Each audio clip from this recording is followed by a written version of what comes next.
The Apostle Paul, he's one of history's most debated figures, even within Judeo-Christian tradition. Seriously, some critics blame him for everything, even calling him Baal of Tarsus, a demonic god. So, what's the big deal with Paul? It all goes back to a huge debate in the early church. It was called the Gentile question. Basically, did new believers have to be circumcised to join? You had two sides. One side, yes, you have to follow the law. Paul and Peter said, nope, faith is enough. But here's the twist. It wasn't Paul who first welcomed uncircumcised Gentiles. It was actually Peter. Peter came to this conclusion after a wild vision that sent him to a Roman soldier named Cornelius. So, if Paul wasn't the first, what makes him so unique? The answer isn't just about theology. Turns out the answer might be hiding in plain sight, in his day job. Paul was a professional tent maker. That's right, he built temporary shelters for a living.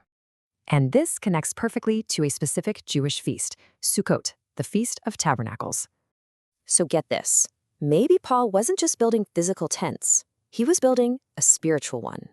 This wasn't a new idea. The prophets foretold a future kingdom centered on this exact feast. In Zechariah's vision, all surviving nations would come together to keep the Feast of Booths. This vision of incredible unity, it sounds exactly like Paul's famous declaration to the Galatians. He's describing a new kind of family where those old divisions just don't matter anymore.